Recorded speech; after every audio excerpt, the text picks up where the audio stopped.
Hello, this is Catherine from Accelerated Reader. Today I will be reading Tested Love by Liv Donata. Before I begin reading, I would like to give a big thanks to the author for sending me this book to read on my channel. In the description below, I've included links where you may find and purchase this book. Don't forget to like and subscribe. The beginning. Sadie Stevens was thinking about Clark Posen again. Clark was a man with a heart as cold as a demon, with an inviting face and powerful arms. His everlasting presence loomed on her mind in a way only God could understand. He was a very terrible man, from his forceful ways to his awful manners. He embarrassed her at every turn. He was intimidating and forceful with his glare. Every time his gaze fell on Sadie, she froze in fear. Yet there she sat, in the front room of the Posen estate, dreading the day she'd move in. Sadie walked over to the windowsill, overlooking the front yard, and reflected on her torturous surroundings. She had always hated the tense home with its hostile, cold, and lonely atmosphere. It was painted grayish-white and decorated with cream-colored curtains. It was quiet and somber, a place that encouraged her tendency to feel sad. Her gaze fell on the empty street. She saw something in the distance, or rather someone. Alas, it was his cold figure. Sadie gulped. She glanced at her own reflection in the hallway mirror. To Clark, she was a spiteful, vile tea drinker with a broody face and silly mind. Her friends saw her as a depressed, deadly bedfellow. To her parents, love had become the mixing of money and superior bloodlines. For years, she was taught to aspire to marriage for the wholeness true love would bring. Now, her fiancé dreamed of the days of prenups and ferocious attorneys, and her vision of a fairy tale life had faded. Not one outsider could tell who was to blame for their demise, but for years the rage had been festering between the couple. They were bound to reach a boiling point. It was as if they coexisted with clenched fists and tensed jaws. To Sadie, it felt as if Clark's only need for marriage was the certificate. Yet, they still needed to marry. It wasn't exactly an arranged marriage, but a cruel joke. In the country of Bain, the government administered a test on your 18th birthday. It was meant to evaluate your personality and find your perfect match. Then you must spend your first adult months getting to know your match and finally marry them for at least a year. After that year, you could divorce, but it was unheard of. Of course, after the law was passed, rumors began circulating of the government executing the unmarried. No one knew whether the rumors were true because 2 weeks after a couple divorced, they would both disappear to a retreat. Some came back remarried, some didn't come back at all. The government claimed that domestic abuse had been nearly abolished because of the test they administered. Messy cheating and scarred children of divorced parents were a thing of the past. Families were created perfectly and stayed together forever. For years, Sadie dreamed of the day that she'd take her test and find her soulmate. It had been almost 75 years since the law was passed, and she had yet to see it fail. As a child, she would spend her days dreaming of the lace choice for her invitations and storyboarding the big day with gerbera daisies and lavender pathways. But now the word wedding made her freeze. It set her into a fit of anxious nausea and tumultuous lightheadedness. She knew that by marrying Clark, her life would be over the second the witness signed the certificate. She thought of attempting to be a runaway bride, but was too afraid of the repercussions. Despite the legal drawbacks of fees and possible jail time, Clark would never allow it. She half expected being marched down the aisle by his brothers and their shotguns. Clark was a very vain man, although Sadie knew he didn't truly love her as a soulmate should.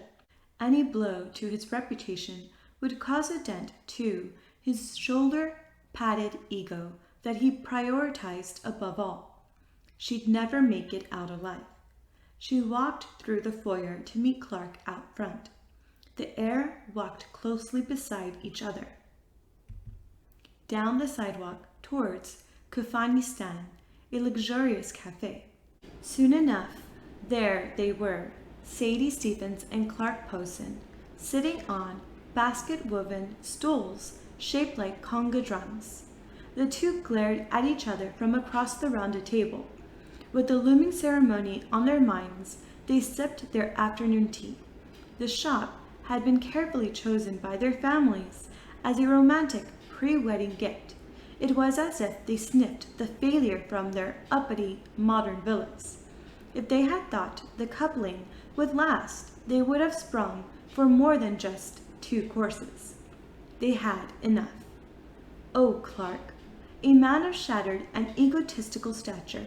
However, there was no denying he was gorgeous. The mere existence of his dazzling blue eyes connected to such a scathing heart was an insult to humanity. How could someone be so handsome and yet so hurtful? There were many reasons why Clark's character bothered Sadie. In their months of getting to know each other, he was quick to drop his gentleman act and turn to tormenting her. Anytime Sadie would try and enter deep conversation with him, he would berate her out of habit and belittle her opinion. Each conversation they had evolved into a screaming match. Sadie was once a very open young woman, but ever since meeting Clark, she had learned to stay silent. She wanted to avoid the landmines in their conversation, but she didn't know the triggers. The test's algorithm most definitely leaned toward sexual attraction.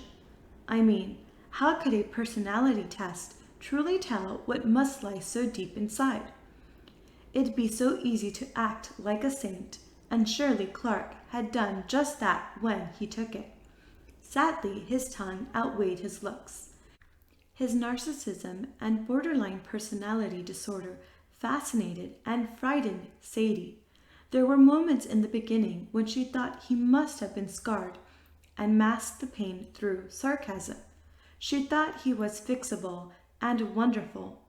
Maybe throughout their years of marriage, he'd become a work of art. Now Sadie saw no wonderful end in sight. She had realized he was a man of little manners and virtue. She sat across from Clark as he made her reach for the butter dish and thought, "What's next?" She sighed as she buttered her scone. It seemed to Sadie that Clark not only said and did the wrong things, but also devoted his free time to the tiny jabs to her character. Since day one, he knew how important manners were to her. In the beginning, he'd open her door and pull out her chair. But as time went on in their trial months, doors would slam and the chairs would be left unpulled. He'd compliment her in public, but belittle her in private. He made her feel so small, and their fights bordered on physical, but Sadie always moved fast enough for him to hit the wall. At times, just the way he tensed his fist made her quiver. The wasted night needed to end, but they still hadn't spoken a word when finally Clark broke the silence. "We're moving up the wedding." Sadie was shocked. How could he? Why would he? Without even asking, he made a change to one of the most important days of their life. Now she was forced to face the music. She had to marry him. She knew she always would, but now any efforts to thwart the commencement would be futile. She wanted answers. She wanted to run. She needed a plan, but for now she was stuck. How long do I have? Sadie muttered as she tried to steady her breath. There was what seemed to be a forever pause as Clark looked into her eyes. For the first time, he almost seemed hurt. She could see he was upset that she'd been so honest with her distaste. For a moment, she saw the realization in his eyes as it dawned on him that the test didn't work. Sadie could even convince herself he was hurt because he loved her. For once, he showed some emotion other than anger, pain. If she hadn't thought it was a trap, she might have shed a tear. Every time he'd shown emotion in the past, she tried to comfort him, only to be shot down or start an argument. She would tell herself he would open up in time, that he was just closed off. He never opened up, but maybe tonight would be different, she thought. She asked simply, "Do you love me?" As soon as she had spoken, she wondered why she had tried. She was showing weakness. She was giving her heart away to do with it whatever he pleased. Maybe they were both a bit closed off. Was he even capable of love? For the first time, he spoke with depth in his voice, his words charging into her ears like an infantry, as his gaze, for once, didn't terrify her. "Sadie, we are still so young, and have barely learned how to be a man, but I want to learn how to be one for you. I don't know if what I feel is love yet, but I want to protect you. I do care about you even though it's hard for me to show it. All I ask is that you give me another chance. We are set to be wed on Friday, and it's Tuesday now. Give me until the end of the week to save us, to show you that I have promise. I don't know if I can love, but I'd like to give it a try." Sadie had always been attracted to Clark physically, but it had never gone farther. For the first time, there was an inner connection. She had a choice to jump in and possibly make the worst, best decision in her life, or face the retreat and definite exile from life as she knew it. He was mean, he was callous in actions, but he was never a man for words. Maybe it was a way to keep her on a leash, but he had attempted to show his true feeling for the first time. She couldn't just disregard them. "Until Friday," Sadie replied, and stood up from the dinner table, leaning down to kiss him on the forehead. Instead, he swept her up and held her in his arms. For a few moments, they connected on a deeper level.